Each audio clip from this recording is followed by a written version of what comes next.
日本人で知らぬ者はいない、日本を代表する高級商業地であり、伝統と最先端が共存する洗練された大人の都市、東京銀座。そんな銀座から地下鉄で一駅、歩いても20分程度の場所に、まだ昭和レトロが息づいている街がある。その街の名は新橋。日本屈指のビジネス拠点、そして裕福層が住む高級住宅地である東京都港区というエリアにありながら、新橋駅前だけは再開発もされぬまま、昭和の風景を色濃く残している。今回はその新橋駅前に鎮座する昭和レトロの魔窟、親父たちの聖地、ニュー新橋ビルの謎を紐解いていきたいと思います。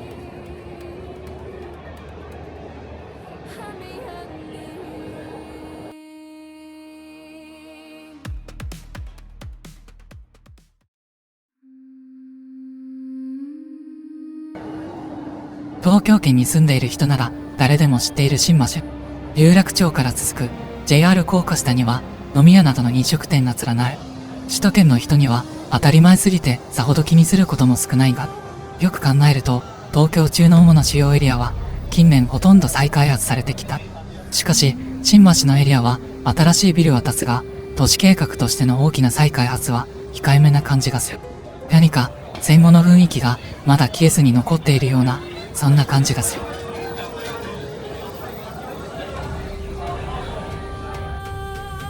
ここは銀座裏コリドー。有楽町駅と新橋駅の高架下に広がる大人のための秘密基地。今やかなりおしゃれなエリアだけど、ガード下に広がる空間なので、何か秘密めいた不思議な雰囲気があり、それが魅力的な場所である。そこから新橋方面の高架下に続くのは、新橋ガード下横丁。ここは2018年にできた飲み屋街だが、ガード下の雰囲気を生かしている。さらに線路沿いを歩くと見えてくるのはビジネスの中心であり、圧倒的な飲食店が集まる新橋駅。ここは明治5年に日本初のターミナル駅ができた鉄道発祥の地。そして今はサラリーマンの聖地とも言われている。敷居の高い銀座に比べ、サラリーマンの求める庶民的な雰囲気があるためだろう。東京の中心地の一つであり、港区にあるオフィス街だが、港区女子には似合わないサラリーマンの聖地、それが新橋。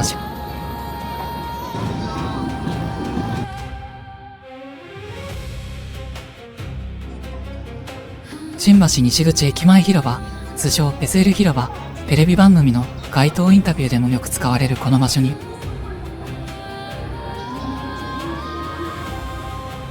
地上11階、地下4階の不思議なデザインのレトロなビルが鎮座する。それがニュー新橋ビル。1日の来場者は1万人を超えるというが、来場者は中高年がメインであり、親父ビルなどとも言われる。訪れた時、ビルの前では巨大な将棋盤を取り囲むおじさんたちがいた。まさに昭和の現代将棋がこの場所では毎週行われている。ただし4月から10月までで、冬季と雨の日は中止とのこと。乙女と盲導犬の像。この像はまだ盲導犬の認知度が低かった時代に、広く盲導犬を知ってもらうために建てられ、1974年からここにあるという。まずはそんなニュー新橋ビルの外観を少し見てみたい。見る角度によって波打って見えるモアレ効果を生むモダンアートのような壁面デザイン。場所によってはディスプレイが埋め込まれ、独特の形状で情報を流している。ニュー新橋ビルの1階は安めでがっつり系のお店が多い。サラリーマンたちが短時間で栄養を補給するニーズが明確だ。東京都港区、駅前という立地ながらドリンク100円の自動販売機まである。ビルの前のこの場所には50年以上路上で靴磨きをされていた女性がいる。中村幸子さん。多分現在95歳。YouTube でも昨年6月のインタビュー動画があった。撮影時にはいなくて残念だった。このビルの商業施設は地下1階から4階まで。5階以上は事務所、さらに10階以上には住宅もある。なので、フロアマップは郵便局のある地下2階を含めて6階分表示されている。今回はその商業施設を見ていくことにする。入り口は今風のかっこいいデザイン。夜は色も変化して美しい。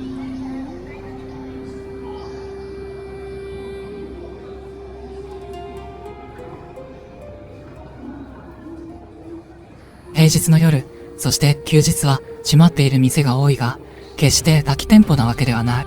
閉店時間が結構早い店が多いのだ。実はこのビルは階ごとに統括する商店会が分かれている。例えば1階は1階商店会、2階は2階商店会が別々に存在するため、ビル全体をまとめて紹介する公式ホームページはない。1階は食事の店以外にはチケットショップ、名刺印刷、ドラッグストア、タバコ、靴、スーツ、時計、精力祭、占い、マッサージなどがある。ビルの内観、そしてエレベーターもレトロビルの雰囲気が素晴らしい。このスパゲッティの店も古いわけではないのになぜか昭和っぽい感じがする。なぜかチケットショップも多い。少なくとも10軒以上もある。古いは友を呼ぶとでも言うのか、なぜか昭和っぽい雰囲気のお店が集まっていて、そのため昭和レトロな雰囲気が保持されている。武蔵屋、大人気の有名な洋食店。ここは明治18年創業とのこと。もちろんその当時はこのビルの中ではないが、人気ナンバーワンのメニューはオムライス。カウンターだけのお店なので邪魔にならないように実物を撮影してみた。完全に懐かしい昭和のオムライス。添えられたスパゲティもボリュームがある。地下1階もカオス。この看板からも様々なお店があるのがわかる。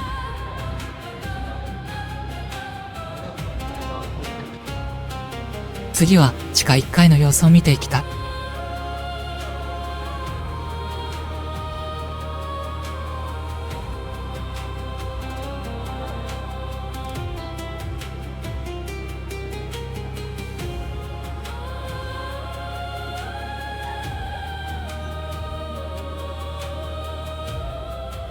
地下1階は1階とガラリと雰囲気が変わり、飲み屋街の雰囲気が漂う。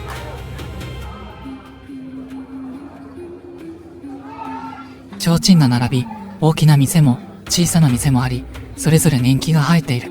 誰でも気軽に入れるようなお店ばかりであり、敷居の高そうなお店はない。作られた昭和施設ではなく、昭和がそのまま残っているような生きた昭和空間が広がっている。カニ専門店もある。カニ地獄。リーズナブルにカニを食べることもでき、買って帰ることもできる。ニュー新橋ビルの竣工時から開業している喫茶富士。レトロな昭和そのものの喫茶店。中に巨大な富士山のパネルがある。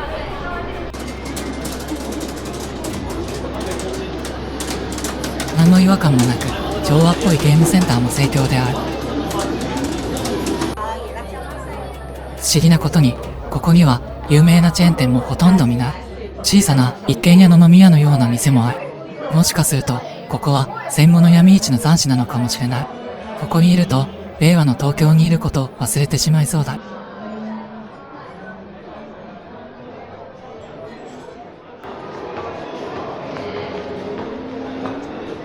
次は2階に上がってみる。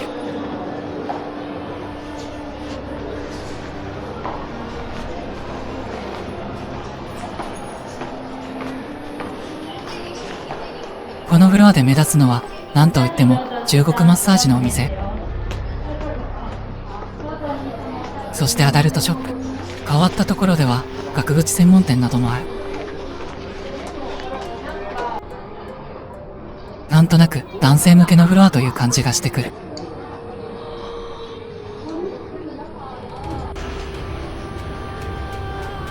この通りに至ってはほとんどマッサージのお店ばかりだ。数えてみると20以上、30に近いマッサージやリラクゼーションのお店がある。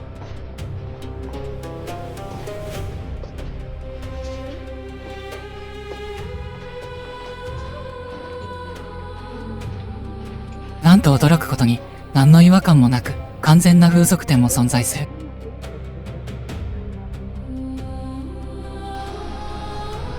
そしてそのすぐ近くには散髪屋もある。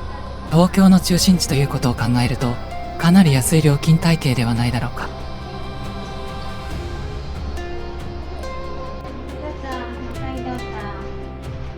店の前には女性が座っていてマッサージ客を招き入れている。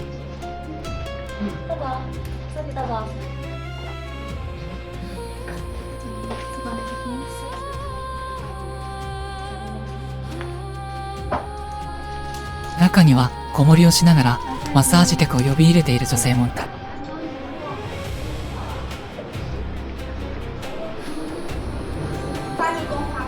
このフロアでは中国語もよく聞こえてくる。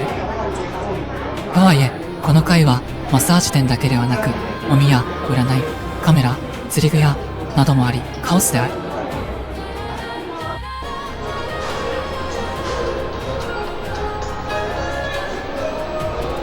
そしてこの階にもレトロな雰囲気のゲームセンターが存在する。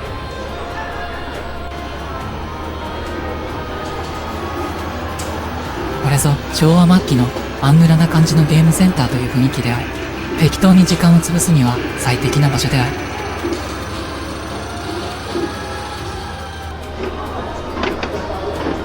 次は3階に登っていく。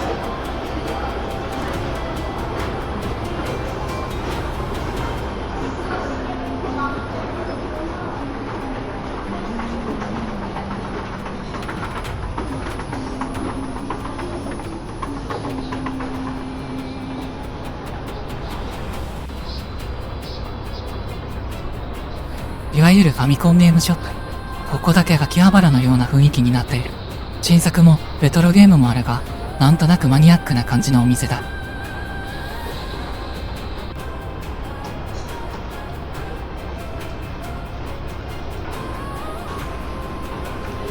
タバコ天国。ここは10分110円で休憩ができ、タバコ吸い放題だ。プラス220円でドリンクバーもつけることができる。中もかなり広く、漫画もたくさんあり、まさにタバコを吸う人にはオアシスかもしれない。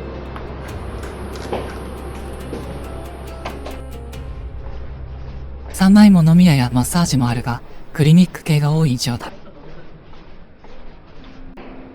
しかも ED 治療や発毛クリニックなどもあり、目立たずに来やすいかもしれない。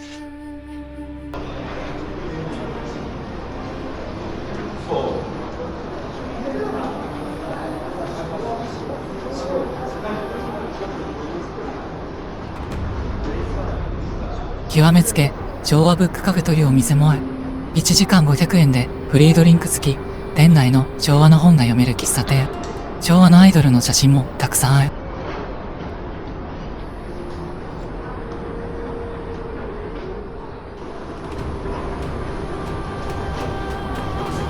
今度は商業施設の一番上の階、4階を見ていきます。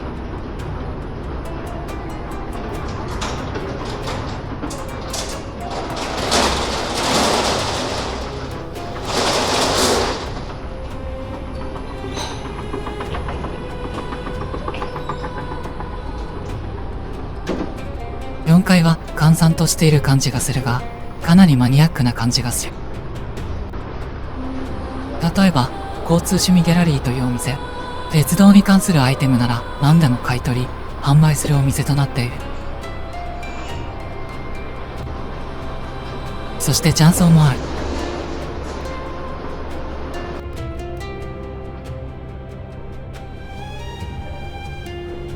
こちらも雀荘のようだ。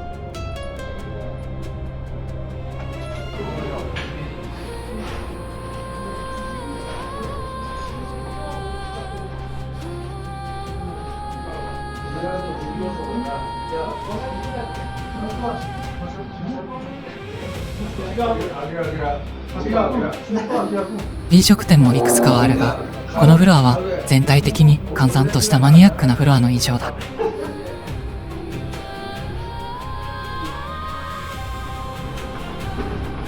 昔は4階のこの場所はテラスとして開放されていたが、今は出ることはできない。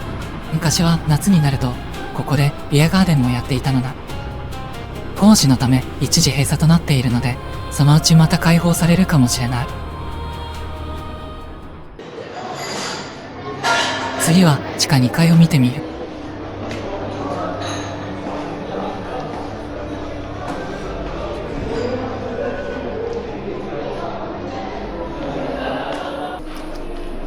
地下2階は郵便局と貸し会議室と駐車場になっているので、とても静かなフロアである。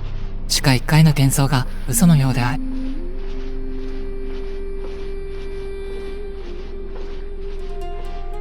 地下の貸し会議室は50名入る部屋だそうなので、結構広いようだ。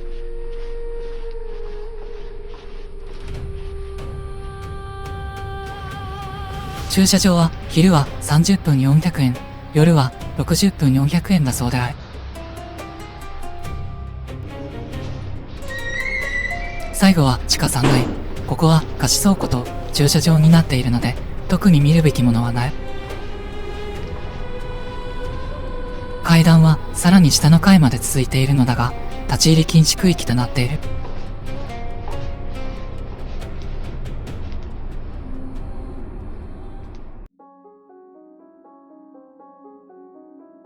2018年に東京都の調査で、ニュー新橋ビルは震度6で倒壊する可能性があると発表された。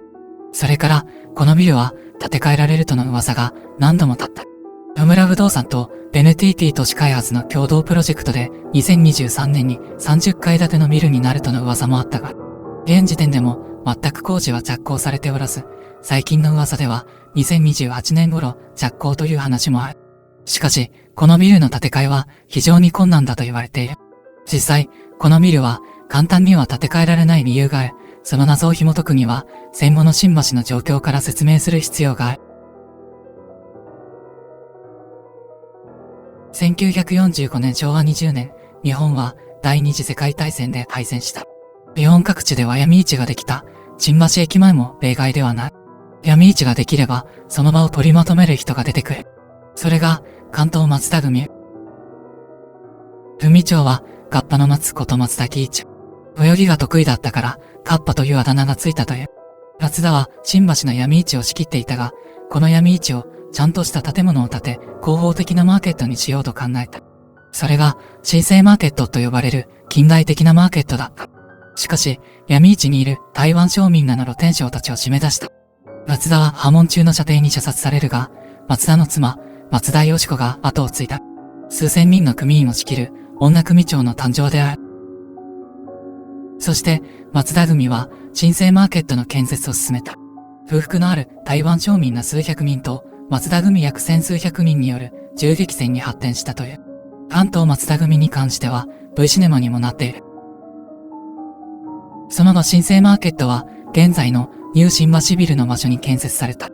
1946年、昭和21年8月あたりから営業開始したらしい。建坪1998坪の総2階建てで288の店舗があり、点火されていたという。この写真が当時の SL 広場、SL の置かれている場所は、当時は野外ステージがあったらしい。そしてこれがニュー新橋ビルが建つ前の新生マーケットの写真らしい。そして、1971年昭和46年2月、新生マーケットの地に再開発されたのがニュー新橋ビルだった。設計は松田平田設計、当時としては画期的な複合高層ビルだった。高度経済成長期のサラリーマンの聖地を象徴する近代的な建物として誕生した。ニュー新橋ビルは一つの会社がビル全体を管理しているのではない。部屋ごとにオーナーが異なる区分所有という形態になっている。これは新生マーケットの時の区分所有を引き継いで建設されたという理由による。そのため、オーナー全員の納得のいく形でないと再開発は困難という実態がある。つまり、このビルは戦後の闇市から新生マーケットを入れてシームレスにオーナーが引き継がれている。だからこそ、未だに戦後の昭和の空気が息づいたままなのだ。新しい店が入っても、なぜか昭和の空気に飲み込まれてしまう。ここは昭和の当時の空気を真空パックしたような、そんな特殊な空間なのではないか。今の東京でこんなに戦後昭和のエッセンスを生きた形で引き継いでいるビルは他にはほとんど存在しない。その内包するエネルギーで今後もなるべく長きにわたり再開発に抗ってほしいと思うのは私だけだろうか。こんな昭和レトロの生きたタイムカプセルが一つくらい東京に残っていてもいいのではないかと思うのだ。